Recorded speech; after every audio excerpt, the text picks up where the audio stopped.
नमस्कार बच्चों। आज की वीडियो में हम भारतीय संविधान एवं राज्य व्यवस्था का भाग 2 देखेंगे, महत्वपूर्ण पीवाईक्यू को। और भाग 1 हम पिछली वीडियो में देख चुके हैं। ठीक है, चलिए तो आज पहले प्रश्न से शुरुआत करते हैं। पहला प्रश्न है, ध्यानाकर्षण सूचना के प्रावधान निम्नलिखित में से किसके क्षेत्र को सीमित किया है। ठीक है, अल्पावधि चर्चा, प्रश्नकाल, स्थगन प्रस्ताव और शून्यकाल। तो देखिए इस प्रश्न का उत्तर है हमारा स्थगन प्रस्ताव, ऑप्शन नंबर सी। याद रखेंगे। अब ये तो हमको पता चलेगा कि अब स्थगन प्रस्ताव की जगह जो है ध्यानाकर्षण सूचना चलने लगी है, पर हमको ये भी पता होना चाहिए कि स्थगन प्रस्ताव क्या होता है। स्थगन प्रस्ताव क्या होता है? आवश्यक, अति आवश्यक सार्वजनिक मुद्दों पर चर्चा होती है। इसमें मुद्दों पे जब चर्चा करनी होती है तब लाया जाता है, स्थगन प्रस्ताव लाया जाता था। ठीक है, और ये जो ध्यानाकर्षण प्रस्ताव है ये भी वही है, इसमें भी यही काम होता है, दोनों में यही काम होता है। बस दोनों में अंतर ये है कि इसमें जो है निंदा प्रस्ताव आता है, इसमें निंदा प्रस्ताव भी होता है, इसमें नहीं होता है, इसमें निंदा प्रस्ताव नहीं होता है। ठीक है, ध्यान रखेंगे इसको। और अब इसको भी देख लेते हैं, अल्पावधि चर्चा क्या होती है। अल्पावधि चर्चा में भी यही होता है, आवश्यक मुद्दे ही होते हैं, किंतु अल्प समय के लिए होते हैं, अल्प समय के लिए उठाए जाते हैं, उठते हैं। ठीक है, इसका समय बहुत कम होता है। ठीक है, अब आइए प्रश्नकाल। प्रश्नकाल क्या होता है इसको भी ध्यान दे देंगे। प्रश्नकाल जो है हमारा 11 बजे से 12 बजे तक होता है सुबह। ठीक है, इसमें भी प्रश्न पूछे जाते हैं, प्रश्न पूछे जाते हैं सरकारी नीतियों पर, सरकारी नीतियों पर। ठीक है, इम्पोर्टेंट है, ये इम्पोर्टेंट है प्रश्नकाल। ठीक हो गया। और इनमें सबसे इम्पोर्टेंट है आपका जो है शून्यकाल। शून्यकाल क्या होता है इसको भी ध्यान रखिए। ये दोपहर 12 बजे से 1 बजे तक होता है। कितने बजे तक? दोपहर 12 बजे से 1 बजे तक। और इसमें क्या होता है, बिना पूर्व सूचना के सार्वजनिक मुद्दे उठाए जा सकते हैं, सार्वजनिक मुद्दों पर बहस होती है। ठीक है, तो ध्यान रखेंगे, इसमें इम्पोर्टेंट है प्रश्नकाल और शून्यकाल को आप ढंग से ध्यान रखेंगे। ठीक है, तो प्रश्न का उत्तर है ऑप्शन नंबर सी। ध्यानाकर्षण प्रस्ताव जो है उसने जो है स्थगन प्रस्ताव को जो है के अधिकार को क्या कर दिया है, सीमित कर दिया है। ठीक है, चलिए नेक्स्ट प्रश्न पे चलते हैं। देखिए, भारत में राजनीतिक दलों की मान्यता के संदर्भ में विचार कीजिए। फर्स्ट, राष्ट्रीय दल की मान्यता के लिए किसी राजनीतिक दल के द्वारा लोकसभा चुनाव में कुल पड़े वैध मतों का या 4 राज्यों को विधानसभा चुनाव में कुल पड़े वैध मतों का 6% प्राप्त करना और लोकसभा में चुनाव में कम से कम 4 सीटों पर जीत हासिल करना आवश्यक है। ये बिल्कुल सही है, इसको ध्यान रखेंगे, अलग से भी पूछा जा सकता है। ठीक है, दूसरा, राज्य स्तरीय दलों की मान्यता के लिए किसी राजनीतिक दल के द्वारा राज्य विधानसभा में कुल पड़े वैध मतों का 6% और कम से कम 2 सीट जो है राज्य में उसको हासिल होनी चाहिए। ये भी ठीक है। तो प्रश्न का उत्तर हमारा क्या होगा, ऑप्शन नंबर सी, 1 और 2 दोनों। ठीक है, अब एक चीज़ इसमें और ध्यान रखेंगे थोड़ा सा। अब हर प्रश्न के साथ कुछ ना कुछ मैं आपको अलग बता ही रहा हूँ फैक्ट, उनको आप ज़रूर नोट करते हुए चलेंगे। देखिए, राष्ट्रीय पार्टी के लिए 2 चीज़ें और हो सकती हैं। यदि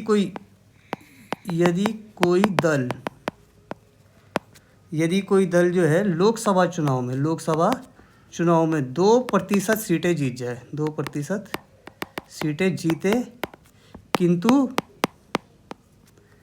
3 अलग अलग राज्यों में, तो वो भी क्या हो जाएगा हमारा, वो पार्टी भी हमारी क्या हो सकती है, राष्ट्रीय पार्टी हो सकती है। ठीक है, इसके अलावा एक और है इसमें राष्ट्रीय पार्टी होने के, यदि कोई दल जो कम से कम 4 राज्यों में राज्य स्तरीय दल का दर्जा प्राप्त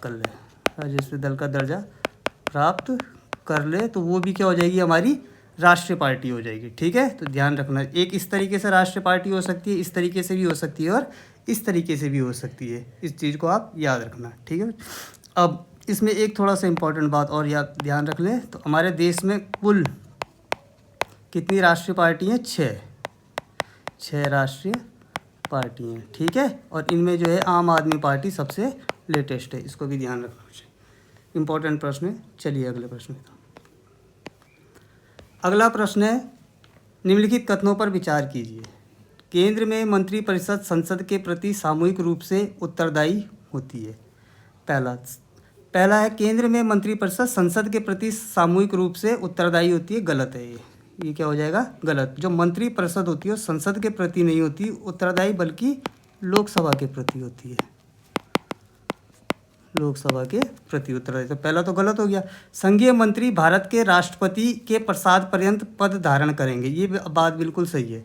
अब इसको समझ लें, इस बात को देखो, इस बात का मतलब क्या है। संघीय मंत्री भारत के राष्ट्रपति के, जो हमारे मंत्रिपरिषद है लोकसभा के प्रति उत्तरदायी तो है, लेकिन वो व्यक्तिगत रूप से राष्ट्रपति के प्रति उत्तरदायी है। राष्ट्रपति के प्रति उत्तरदायी होते हैं, इस चीज़ को ध्यान रखेंगे बच्चों, ठीक है। क्योंकि उनका नियुक्ति अधिकारी जो है वो राष्ट्रपति होते हैं। प्रधानमंत्री की सलाह पर इनकी नियुक्ति होती है। तो जो नियुक्ति अधिकारी होता है, निलंबन अधिकारी भी वही होता है, इस चीज़ को ध्यान रखेंगे, ठीक है। तो दूसरी बात तो बिल्कुल सही है। विधि निर्माण हेतु प्रस्ताव के बारे में प्रधानमंत्री राष्ट्रपति को सूचित करेगा, बिल्कुल करेगा, ये भी बिल्कुल सही है। नहीं करेगा तो फिर वो कानून कैसे बनेगा? तो राष्ट्रपति की लास्ट में तो राष्ट्रपति की मंजूरी चाहिए ना, राष्ट्रपति की मंजूरी बिना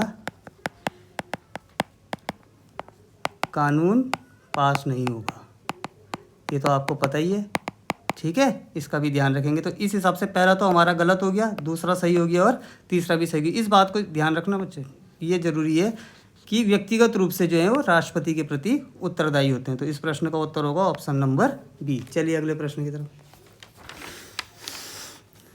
अगला प्रश्न है हमारा, निम्नलिखित कथनों पर विचार कीजिए। भारत का महान्यायवादी लोकसभा की कार्यवाही में भाग ले सकता है। सही है, बिल्कुल ठीक है। लोकसभा की किसी समिति का सदस्य हो सकता है, ये भी सही है। आपको मैंने कुछ समितियाँ पिछली वीडियो में बताई थी, तो उन समितियों के सदस्य हो सकते हैं। लोकसभा में बोल सकते हैं, ये भी बिल्कुल सही कि वो लोकसभा में बोल सकते हैं। लोकसभा में मतदान कर सकते हैं, नहीं, लोकसभा में वो मतदान नहीं कर सकते। बाकी ये तीनों काम कर सकते हैं, पर वो मतदान नहीं कर सकते। तो इस प्रश्न का उत्तर क्या होगा? 1, 2, 3 सही होंगे। सही पूछा है इन्होंने, तो ऑप्शन नंबर सी होगा इसका, ठीक है। अब थोड़ा सा महान्यायवादी के बारे में जानकारी ले लेते हैं। तो महान्यायवादी जो है भारत के संविधान के अनुच्छेद 76 में इनका जो है वर्णन किया गया है, ठीक है। ये भारत के सबसे बड़े विधि अधिकारी हैं, सबसे बड़े विधि अधिकारी हैं। इसको ध्यान रखेंगे बच्चे बात को, ठीक है। और इनकी योग्यता क्या है कि वो या तो सुप्रीम कोर्ट, हाई कोर्ट में कम से कम 5 साल तक जज रहे हों, या दूसरी क्वालिटी क्या होनी चाहिए इनके अंदर, या 10 वर्ष वकालत का अनुभव होना चाहिए,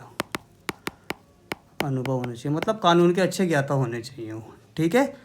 ये दोनों बातें इनकी ध्यान रखेंगे। अनुच्छेद 76 सबसे बड़े विधि अधिकारी और इनके लिए क्या योग्यता होनी चाहिए, ठीक है। एक इम्पॉर्टेंट बात इसमें और नोट कर लेंगे आप, भारत की किसी भी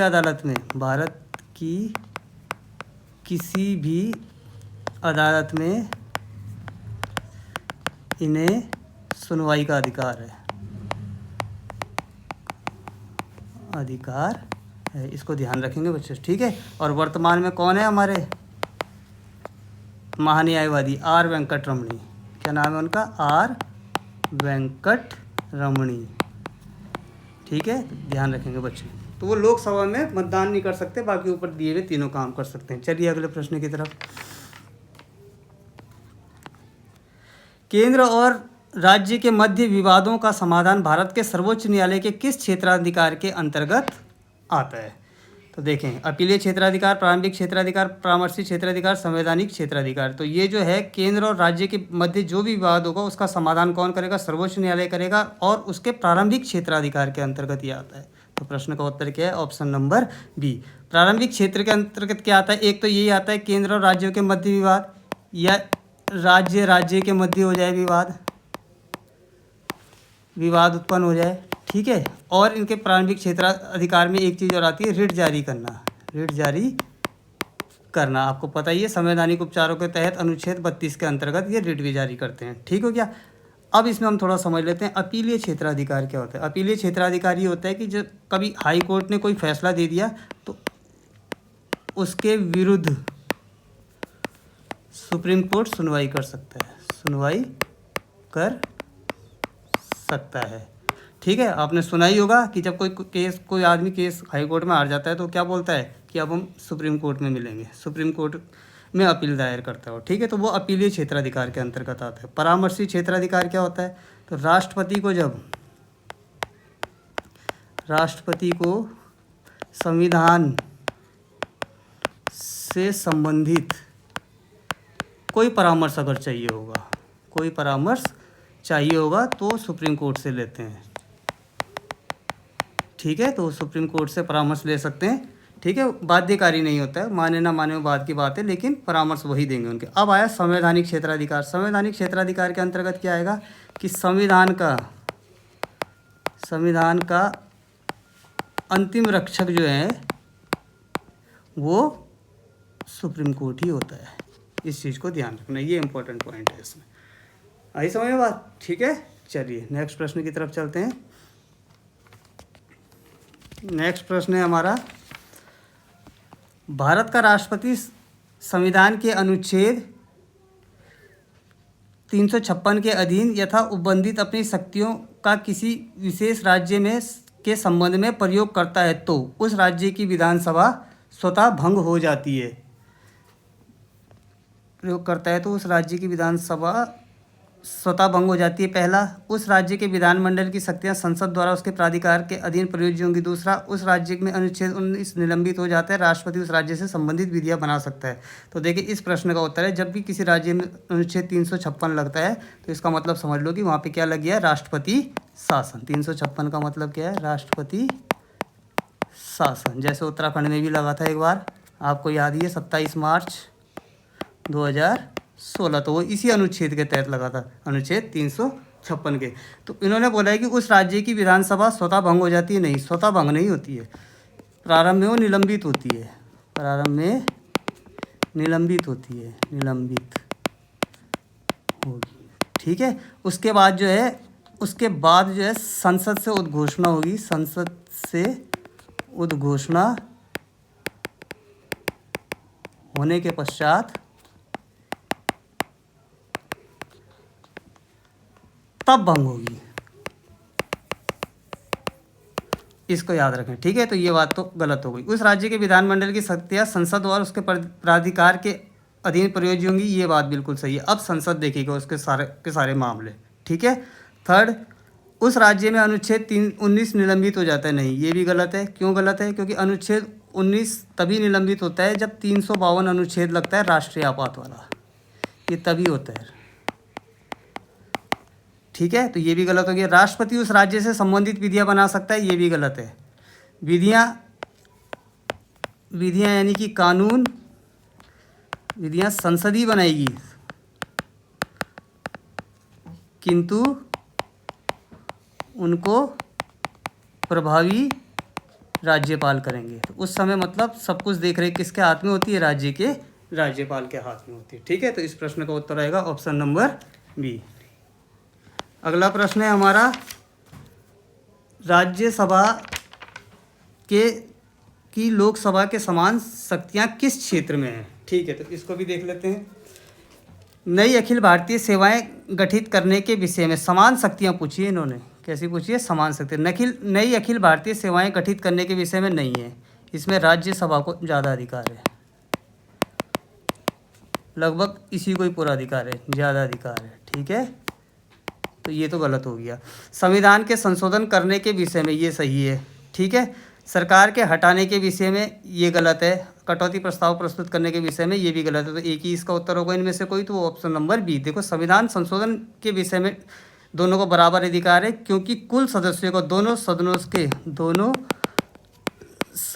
के 2/3 बहुमत से पास होना जरूरी है, पास होना चाहिए।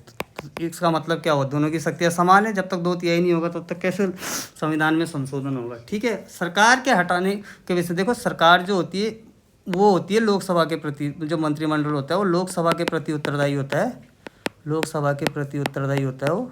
ठीक है, और सरकार गिनाने के लिए जो अविश्वास प्रस्ताव होता है, अविश्वास प्रस्ताव, वो लोकसभा में लाया जाता है। तो राज्यसभा का तो इससे कोई लेना देना नहीं है, तो ऑप्शन नंबर सी तो होगा नहीं। कटौती प्रस्ताव प्रस्तुत करने के संबंध में ये भी गलत है। कटौती प्रस्ताव का मतलब हो गया बजट से संबंधित, बजट से संबंधित, कि किसी मांग को कम करना है, बजट को कम करना है या ज़्यादा करना है, तो ये कहाँ पेश होता है, लोकसभा में पेश होता है। तो इसमें भी राज्यसभा का कोई लेना नहीं। सिर्फ संविधान में संशोधन करने के विषय में जो है दोनों सदनों को बराबर का क्या है, अधिकार है, समान है उनकी शक्तियाँ। नई अखिल भारतीय सेवाओं में लगभग पूरा अधिकार राज्यसभा का ही होता है। ठीक है, चलिए अगले प्रश्न की तरफ चलते हैं।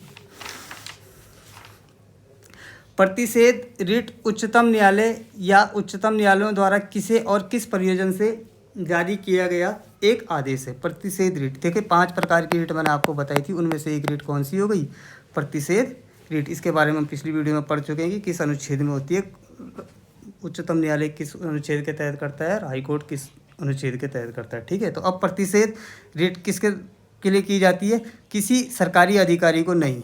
इस चीज़ का भी ध्यान रखना है कि करता किसको है, संसद विधानसभा को नहीं। प्रतिषेध रिट जो होती है हाई कोर्ट या सुप्रीम कोर्ट निचली अदालत को किसी मामले में कार्यवाही जारी रखने का प्रतिषेध करने के लिए जारी करते हैं कि इस काम को फिलहाल रोक दो। ठीक है, सरकार को उसके किसी असर नहीं, ये भी गलत हो गया। ठीक है, तो इसका ऑप्शन नंबर क्या होगा, सी। तो इस चीज़ का ध्यान रखना कि निचली अदालत को, किसी अधिकारी को नहीं होता है वो। ठीक है, अब थोड़ा सा रीटों के बारे में जानकारी लेते हैं। 5 प्रकार की, एक तो ये हो ही गई है। एक इसमें आपको याद रखनी है हैबियस कार्पस, क्या नाम है इसका, हैबियस कार्पस, हिंदी में कहते हैं इसे बंदी प्रत्यक्षीकरण। ठीक है, तो इसका क्या होता है, सशरीर प्रस्तुत करना, सशरीर प्रस्तुत करना। ठीक है ना, प्रशासन को आदेश होता है कि जिस पे आरोप लगाया गया उसको सशरीर प्रस्तुत करें। ये अवैध हिरासत के संबंध में होता है, अवैध हिरासत के संबंध में रिट जारी करती है। हाई कोर्ट भी करता है और सुप्रीम कोर्ट भी करता है। ठीक है, दूसरे को हम देख लेते हैं। दूसरी हमारी मैंडेमस, मैंडेमस, हिंदी में इसको कहते हैं परमादेश। ठीक है, परमादेश का इसका मतलब होता है हम आदेश देते हैं, हम आदेश देते हैं। ठीक है, तो ये किसको देते हैं आदेश, ये देते हैं किसी सरकारी अधिकारी को या संस्था को। ठीक है, संस्था को देते हैं कि अपना काम जो है, अपने कर्तव्यों का सही से पालन करें, सही से पालन करें। ठीक हो गया। तीसरी होती है आपकी एक हमने पढ़ी ली है, एक योगी, 2 हो गई, तीसरी अब आप इसमें हो गई सेट्योररी, सेट्योररी। ठीक है, हिंदी में इसको कहते हैं उत्प्रेषण। क्या कहते हैं, उत्प्रेषण। इसमें क्या होता है, जो हाई कोर्ट होती है या सुप्रीम कोर्ट होती है, ये निचली अदालत को, जैसे प्रतिषेध वाली जो है निचली अदालत को थी, तो ये भी किस में होगी, निचली अदालत को, निचली अदालत को देते हैं के लिए रिट जारी करते हैं। इसमें क्या होता है कि अगर आपसे कोई काम नहीं हो पा रहा है, अगर आपसे यह काम नहीं हो पा रहा तो हमारे पास भेजें, हमारे पास प्रेषित करें इसको, मामले को। ठीक है, और चौथी आ गई आपकी क्वा वारंटो, क्वा वारंटो। ठीक है, सबसे इम्पोर्टेंट ये, ज़्यादा यही पूछी जाती है परीक्षाओं में। ठीक, हिंदी में इसको कहते हैं अधिकार परीक्षा। तो इसमें किसको करते हैं, हाई कोर्ट सुप्रीम कोर्ट, किसी अधिकारी को या किसी संस्था को। ठीक है, क्या बोलते हैं कि आपने किस अधिकार से ये काम किया, आपने किस अधिकार से यह काम किया। ठीक है, इम्पोर्टेंट है, यही सबसे ज़्यादा पूछी जाती है क्वा वारंटो, इस चीज़ का ध्यान रखना। तो ये 5 प्रकार की रिट है। एक तो प्रश्न में ही हो गई, दूसरी हैबियस कार्पस हो गई, तीसरी मैंडेमस हो गई, चौथी सेट्योररी हो गई और 5वीं क्या हो गई आपकी क्वा वारंटो। चलिए अगले प्रश्न की तरफ चलते हैं। भारत का संविधान किसके द्वारा ग्रहण किया गया, गवर्नर जनरल, ब्रिटिश संसद, संविधान सभा, भारत की संसद, उपयुक्त में से कोई नहीं। तो भारत का जो संविधान है किसके द्वारा ग्रहण किया गया था, संविधान सभा के द्वारा ग्रहण किया गया था। ठीक है, इस चीज़ को ध्यान रखना बच्चे। अब थोड़ा सा इसके बारे में जानकारी ले लेते हैं। तो देखो, संविधान सभा की जो प्रथम बैठक थी, प्रथम बैठक, संविधान सभा की प्रथम बैठक कब हुई थी? 9 दिसंबर 1946 को। इसकी अध्यक्षता किसने करी थी? डॉक्टर सच्चिदानंद सिन्हा ने, सच्चिदानंद सिन्हा ने। ठीक है, अस्थाई अध्यक्ष थे। कैसे अध्यक्ष थे? अस्थाई। पहले दिन की बैठक इन्होंने करी थी। ठीक है, फिर द्वितीय बैठक कब हुई थी? द्वितीय बैठक हुई थी इसकी 11 दिसंबर। ठीक है, 11 दिसंबर 1946। ठीक है, अब इसके अध्यक्ष कौन थे? डॉक्टर राजेंद्र प्रसाद, राजेंद्र प्रसाद, ये स्थायी अध्यक्ष चुन लिए गए थे फिर। ठीक है, फिर 24 नवंबर को अंतिम बैठक, 24 नवंबर 1949 को, 24 नवंबर 1949 को जो है इसकी अंतिम बैठक हुई थी। और अंततः 26 नवंबर 1949 को इसको अंगीकृत कर लिया गया था। भारतीय संविधान को क्या कर लिया गया था? अंगीकृत कर लिया गया था। ठीक है, इसलिए 26 जनवरी को क्या मनाया जाता है? विधि दिवस, विधि दिवस इसीलिए मनाया जाता है 26 नवंबर को। इम्पोर्टेंट प्रश्न है, तो आपने कई बार पढ़ा ही होगा, सुना ही होगा कि 26 नवंबर 1949 को भारत का संविधान क्या किया गया था? अपनाया गया था। ठीक, चलिए नेक्स्ट प्रश्न की तरफ चलते हैं। निम्नलिखित में से किस संविधान संशोधन अधिनियम द्वारा मंत्रिपरिषद की लोकसभा में, इंपॉर्टेंट क्वेश्चन, लोकसभा के सदस्यों, कुल सदस्यों के 15% की सीमा निर्धारित की गई थी? ठीक है, तो इसके लिए हमारा जो संविधान संशोधन आया था वो है ऑप्शन नंबर सी, 91वां संविधान संशोधन अधिनियम 2003। तो क्या हो गया था इसमें? लोकसभा में और राज्य विधानसभाओं में जो है कुल सीटों में जो है 15% को ही, 15% से ही मंत्रिपरिषद चुने जाएंगे, मंत्रिपरिषद चुनी जाएगी, चुने जाएंगे। ठीक है, याद रखें, इंपॉर्टेंट है ये संविधान संशोधन। ठीक है, अब एक दो संविधान संशोधन बहुत सारे हैं महत्वपूर्ण, लेकिन उनमें से कुछ खास जो महत्वपूर्ण जो मेरे को लग रहे हैं और पूर्व परीक्षाओं में मैंने देखे हैं, तो उसके हिसाब से एक दो और आप ध्यान रख लेंगे। एक तो आप रखना है याद, 101वां संविधान संशोधन। 101वां संविधान संशोधन किससे संबंधित है? जीएसटी से संबंधित है। इसके द्वारा जो है संविधान में कौन सा अनुच्छेद जोड़ा गया? 279A को जोड़ा गया। ठीक है, एक 104वें को भी याद रखना बच्चे, 104वां इम्पोर्टेंट है ये भी। इसमें क्या था? लोकसभा में और राज्य विधानसभाओं में, राज्य विधानसभाओं में, लोकसभा में और राज्य विधानसभाओं में जो है SC ST का आरक्षण 10 वर्षों के लिए बढ़ा दिया गया, के लिए बढ़ा दिया। और इसमें एक काम और हुआ, ये जो एंग्लो इंडियन थे, एंग्लो इंडियन जिन्हें मनोनीत किया जाता था, जिन्हें मनोनीत किया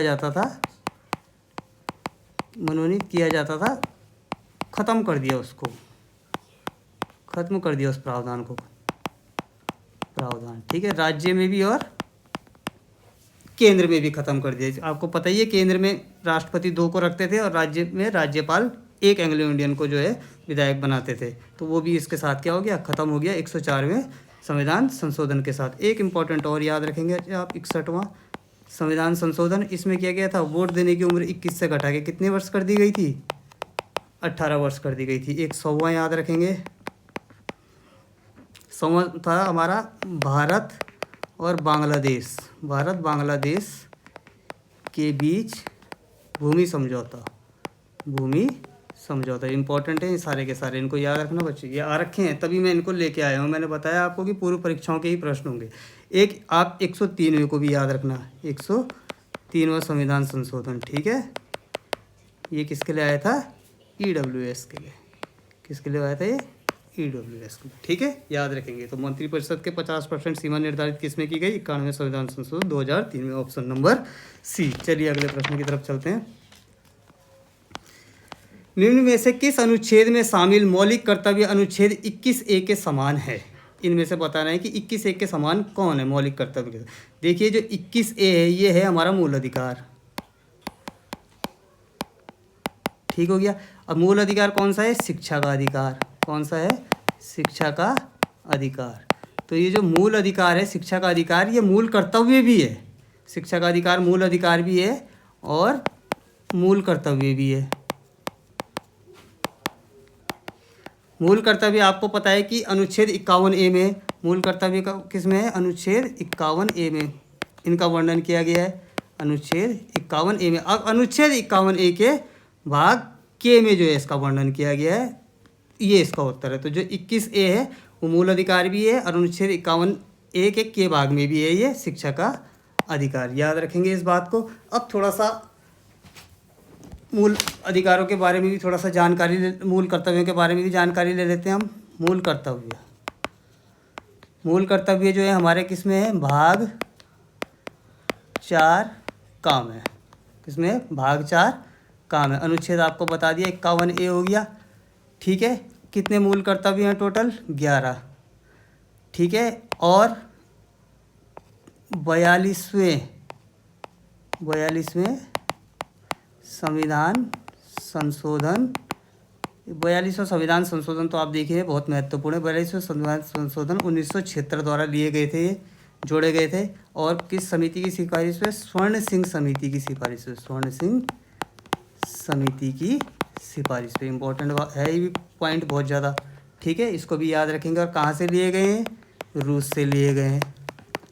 आई समझ में बात। ठीक है, इसको भी सबको याद रखेंगे बच्चे। ये इनमें 2-4 बातें बहुत इंपॉर्टेंट है। एक तो ये कि मूल अधिकार मूल कर्तव्य दोनों अनुच्छेद 51A में आते हैं, 42वें संविधान संशोधन में जोड़े गए थे और स्वर्ण सिंह समिति की सिफारिश पे जोड़े गए थे, भाग 4 का में आते हैं। ठीक है, चलिए अगले प्रश्न की तरफ चलते हैं। अगला प्रश्न है हमारा, भारत के संविधान के निम्नलिखित उपबंधों में कौन सा 26 नवंबर 1949 से प्रभावी है। निर्वाचन, नागरिकता, आपात उपबंध, न्यायाधीशों की नियुक्ति। तो देखिए इनमें से हमारे पास केवल 2 ही हैं जो 1949 से ही प्रभावी। एक तो हो गया आपका निर्वाचन और एक हो गया आपका नागरिकता। ये बाद में है दोनों के दोनों। ठीक है, तो प्रश्न का उत्तर हो जाएगा हमारा 1 एवं 2। ठीक है, इसके अलावा इन दोनों के अलावा कुछ और भी थे, उनको याद रखें। मेन यही दोनों है, पूछे यही जा रहे हैं बार बार। कौन कौन से, एक तो संकटकालीन प्रावधान, ये भी 1949 में ही थे, संकटकालीन प्रावधान। एक हो गया आपका नीति निर्देशक तत्व, ठीक हो गया। एक हो गया आपका मूल अधिकार, ये भी उसी समय से हैं। और एक हो गया आपका योजना आयोग। ये महत्वपूर्ण है, बस जो भी पूछा जाएगा इन्हीं के अंदर से निकल के आ जाएगा। मेन यही है दोनों, निर्वाचन और नागरिकता। चलिए बच्चे अगले प्रश्न की तरफ चलते हैं। अब आया हमारा, भारत के वित्त आयोग के संदर्भ में निम्नलिखित कथनों पर विचार कीजिए। ठीक, पहला है, इसमें कथन पे विचार करते हैं, वित्त आयोग एक सांविधिक निकाय है। सांविधिक लिख रखा है, देखो जल्दबाजी में बेटे इसको संवैधानिक ना पढ़े। आई समझ बात। सांविधिक निकाय मैंने आपको पहले भी बता दिया था, पिछली वीडियो में आपको मैंने बता दिया था कि सांविधिक निकाय क्या होता है। ठीक है ना, तो ये सांविधिक है, ना कि सांविधिक का मतलब होता है वैधानिक, वैधानिक जो संसद के कानून द्वारा जो है पास हुआ हो, संविधान में इसका जिक्र नहीं हो, वो होते हैं वैधानिक। ठीक है, या सांविधिक। तो ये तो तुमको पता ही कि कैसा निकाय है, संवैधानिक निकाय है वित्त आयोग। इंपॉर्टेंट बात है। ठीक है, तो पहली बात तो हो गई हमारी गलत। संविधान के अनुच्छेद 280 के तहत वित्त आयोग की स्थापित किया गया है, बिल्कुल सही। 280 के तहत वित्त आयोग स्थापित किया गया। वित्त आयोग की द्वारा की गई सिफारिशें प्रकृति में केवल सलाहकारी हैं, ये भी बिल्कुल सही है कि कोई ज़रूरी नहीं है कि उनको मानना ही मानना है। वो सिफारिशें देता है, मानना ना मानना जो है वो सरकार के हाथ में। ठीक है, चौथा है, पहला वित्त आयोग 1950 में स्थापित किया गया, ये भी गलत है। पहला वित्त आयोग 1950 में नहीं, 1951 में स्थापित किया गया था, 1951 में था। और केसी नियोगी इसके अध्यक्ष थे, केसी नियोगी अध्यक्ष थे इसके। पूछा गया प्रश्न है, केसी नियोगी। तो इस हिसाब से कौन सा हो रहा है हमारा उत्तर, पहला तो गलत हो गया, दूसरा सही है, तीसरा सही है, केवल 2 और 3 यानी कि ऑप्शन नंबर सी। ठीक है, अब थोड़ा सा जो है आपने पढ़ ही लिया वित्त आयोग के बारे में। अब थोड़ा सा 16वें वित्त आयोग की जानकारी ले लेते हैं। 16वां वित्त आयोग, इस समय वर्तमान में जो है 16वां वित्त आयोग लागू हो चुका है। ठीक है, तो इसकी सिफारिशें कब से कब तक के लिए होंगी, 1 अप्रैल 26 से 31 मार्च 26 से 31 तक, 31 मार्च 2031 तक चलेगा। ठीक है, काम क्या होता है इसका, कार्य आपको पहले भी बता चुका हूँ मैं। केंद्रीय करों में राज्यों की हिस्सेदारी, केंद्रीय करों में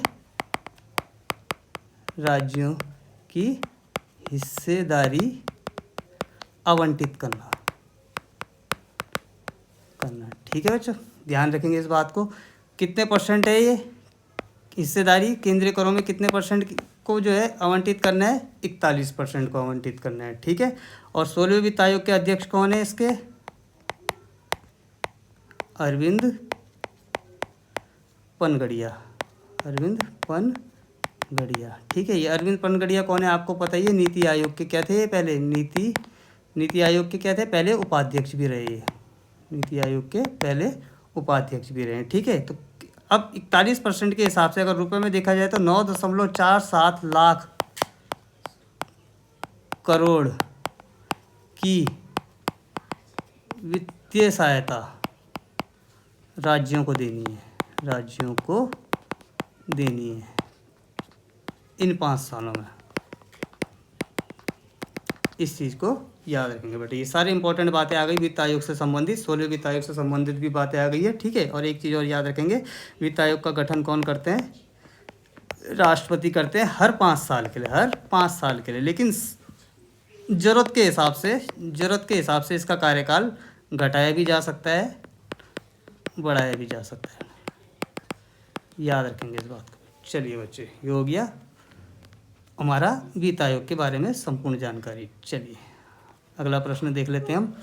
अगला प्रश्न है हमारा, निम्नलिखित में से भारत सरकार के किस अधिनियम के साथ मोंटेग्यू चेम्सफोर्ड सुधारों ने प्रांतों में दैत्य शासन की प्रक्रिया शुरुआत की थी? ये तो आधुनिक भारत का भी एक क्वेश्चन है, इंपॉर्टेंट पूछा जाता है। ठीक है, तो प्रांतों में दैत्य शासन की जो शुरुआत हुई थी वो आपको पता ही है, मोंटेग्यू चेम्सफोर्ड सुधार 1919। ध्यान रखना है इसको। ठीक है, क्या है इसका आंसर? भारत सरकार अधिनियम 1919। ठीक है, तो अब हम थोड़ा सा दैत्य शासन के बारे में भी देख लेते हैं। दैत्य शासन क्या है? दैत्य शासन क्या करे, इसमें 2 तरीके के विषय बना दिए इन्होंने। एक तो बना दिया इन्होंने आरक्षित, प्रांतों में जो है द्वैत शासन हो गया था प्रांतों में। ठीक है ना, प्रांतों में क्या हो गया? द्वैत शासन। एक आरक्षित हो गया, एक हो गया हस्तांतरित। आरक्षित वे थे जिन पे कानून कौन बनाएगा? वायसराय बनाएगा। ठीक हो गया। हस्तांतरित हो गए जिनमें जो है भारतीय मंत्री बनाएंगे राज्यों के लिए बनाएंगे। ठीक है, इंपॉर्टेंट है, याद रखेंगे बच्चे। तो ये आरक्षित और हस्तांतरित 2 भाग कर दिए थे, इसी को इसे दैत्य शासन कहा गया है, प्रांतों में लागू किया गया था। ठीक है, और केंद्र में क्या व्यवस्था करी थी इसके लिए? केंद्र में व्यवस्था करी द्विसदनीय विधायिका की। केंद्र में बना दी इन्होंने द्विसदनीय विधायिका, इसी सुधार के अंतर्गत। ठीक है, लॉर्ड चेम्सफोर्ड। इसमें क्या था? एक थी राज्य परिषद और दूसरी बना दी थी उन्होंने केंद्रीय विधानसभा, केंद्रीय विधानसभा। याद रखेंगे बच्चों इसको। ठीक है, अब एक चीज़ और याद रखिए, जो 1935 का अधिनियम है, जब ये भारत शासन अधिनियम 1935 आया, आपको ये भी ध्यान रखना है कि हमारे भारतीय संविधान का सबसे बड़ा स्रोत यही है, यही है 1935 का भारत शासन अधिनियम। इस 1935 का जो भारत शासन अधिनियम आया, इसने क्या करा? प्रांतों से दैत्य शासन खत्म करके केंद्र में लागू कर दिया, केंद्र में लागू कर दिया। ये भी इंपॉर्टेंट पॉइंट है बेटा, इसको याद रखना। ठीक है, और ये भी। चलिए अगले प्रश्न की तरफ चलते हैं। अगला प्रश्न आया हमारा, भारत में किसी राज्य में विधान परिषद का सृजन या उत्साजन यानी सृजन करना या खत्म करने की शक्ति किसके पास है? ठीक है, राज्यपाल के पास नहीं, राष्ट्रपति के पास नहीं, संसद के पास है, संबंधित राज्य की विधानसभा के अनुरोध पे। यही इसका उत्तर है। तो अब देखिए इसमें क्या है, मतलब ये राज्य विधान परिषद क्या है? इसका जो है 169 में, अनुच्छेद 169 में इसके बारे में बताया गया। ये बिल्कुल राज्यसभा की तरह होता है, राज्यसभा की तरह। जैसे केंद्र में राज्यसभा होती है, वैसी राज्य में जो होती है हमारी राज्य विधान परिषद होती है। ठीक है, इसका कार्यकाल भी कितना होता है? 6 वर्ष का ही कार्यकाल होता है। इसके भी जो है 1/3 सदस्य जो हैं हर 2 साल में रिटायर होते हैं, रिटायर हो जाते हैं। ठीक है, रिटायर। इतनी बात समझ में आ गई। इस चीज़ को ध्यान रखना। इसमें और इसमें फ़र्क इतना ही है, इन दोनों में अंतर इतना ही है कि राज्यसभा जो है, राज्यसभा को जो है हम भंग नहीं कर सकते,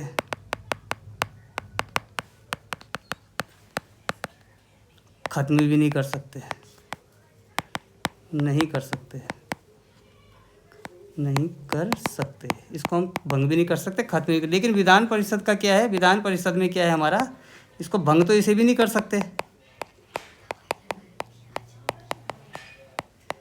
लेकिन खत्म कर सकते हैं, समाप्त कर सकते हैं। कैसे कर सकते हैं, यही प्रश्न का उत्तर है।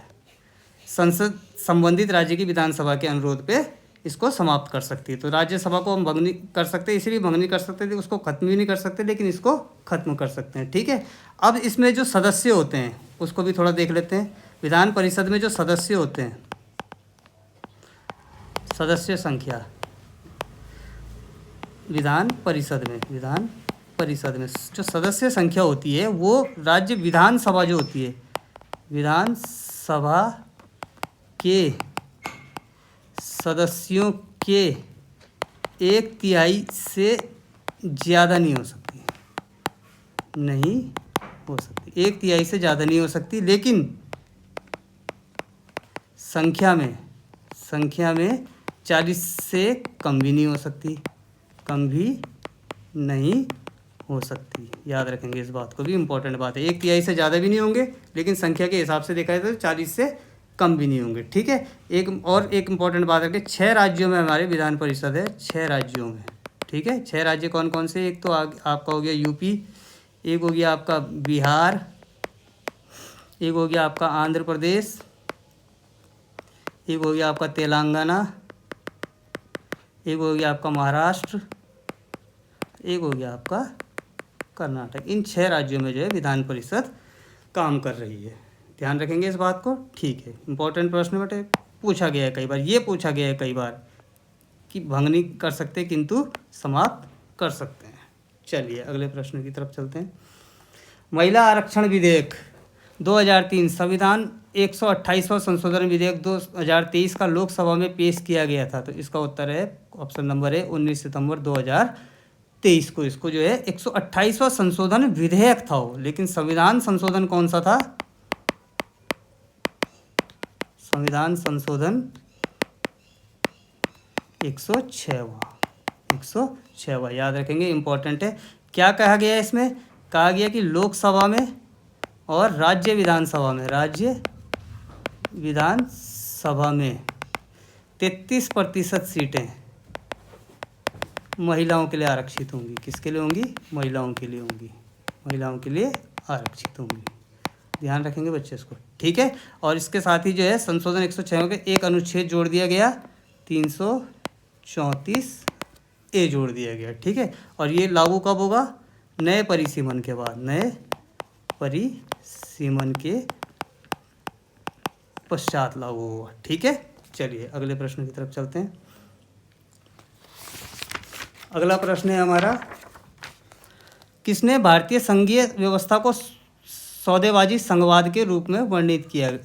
ठीक है। तो वैसे तो ये प्योर पॉलिटी का क्वेश्चन लग रहा है, लेकिन अब पूछा जाने लगे इस तरीके के प्रश्न भी। ठीक है। तो सौदेबाजी संघवाद जो है किसने कहा था, मॉरिस जोन्स ने कहा था। इसका उत्तर है ऑप्शन नंबर ए। अब थोड़ा सा और देख लेते हैं। ग्रैनविले ऑस्टिन ने भी इसके लिए कुछ कहा था, उसने कहा था सहकारी संघवाद, सहकारी संघवाद। याद रखेंगे इसको। ठीक है। केसी वियर ने इसको कहा था अर्ध संघवाद, अर्ध संघवाद कहा था। और आइवर जेनिंग्स ने इसको कहा था केंद्रीकृत संघवाद। अब पूछे जाने लगे हैं ऐसे प्रश्न, यूकेपीएससी में पूछे गए हैं। चलिए ठीक है। अब अगले प्रश्न की तरफ चलते हैं। अगला प्रश्न और लास्ट प्रश्न है हमारा, सूची का मिलान करना है। देखिए, नए राज्यों का गठन भारतीय संविधान का किस में आएगा, नागरिकता, मौलिक अधिकार, प्रशासनिक अधिकार। जो नए राज्यों का गठन है हमारा, वो आता है हमारा भारतीय संविधान के अनुच्छेद 3 में। नागरिकता आती है हमारी भाग 2 में, अनुच्छेद आपको पता ही है 5 से 11 में बताया था। ठीक है। मौलिक अधिकार आपके पता ही है भाग 3 में, क्या बताया था, अनुच्छेद क्या थे इसके, 12 से 35 तक। ठीक है। और बचा प्रशासनिक अधिकरण हो गया ऑप्शन ये नंबर 3। तो इस हिसाब से हमारा उत्तर क्या हो गया, ए का दूसरा, बी का पहला, ए का दूसरा, बी का पहला, सी का चौथा, डी का तीसरा, ऑप्शन नंबर ए। याद रखेंगे इसको। ठीक है, अब आप थोड़ा सा इसको देखेंगे प्रशासनिक अधिकरण क्या है। बाकी तो आपको लगभग थोड़ा थोड़ा जानकारी सभी चीज़ों की होगी, लेकिन प्रशासनिक अधिकरण क्या है, इसका कार्य क्या है। प्रशासनिक अधिकरण का कार्य क्या होता है हमारा, केंद्र और राज्य कर्मचारियों की सेवा शर्तें निर्धारित करना, सेवा शर्तें निर्धारित करना। ठीक है, इंपॉर्टेंट है, बात याद रखना। ठीक है ना। अब ये जो आपको अनुच्छेद 3 दिखाई है, एक अनुच्छेद और याद रखेंगे आप, एक अनुच्छेद नंबर है 2, इसको भी इम्पोर्टेंट याद करेंगे। अगर संघ में किसी नए राज्य का प्रवेश कराना हो, नए राज्य का प्रवेश हो तो हम अनुच्छेद 2 में क्या करेंगे, बदलाव करेंगे। संघ में नए राज्य का प्रवेश का मतलब है कि कोई दूसरा देश हमारे राज्य में जो है, हमारे देश के अंदर आना चाहता है, मिलना चाहता है, तो ठीक है, तब हम अनुच्छेद 2 में बदलाव करेंगे। तो ये थे आज के हमारे महत्वपूर्ण प्रश्न, और जो है पॉलिटी हमारी जो है भारतीय संविधान एवं राज्य व्यवस्था की वीडियो भाग 2 भी महत्वपूर्ण प्रश्नों की ख़त्म हो चुकी है। इसके बाद हम जो है अगली वीडियो किसी अन्य विषय पर बनाएंगे जल्दी। तब तक आप पढ़ते रहिए। धन्यवाद, नमस्कार।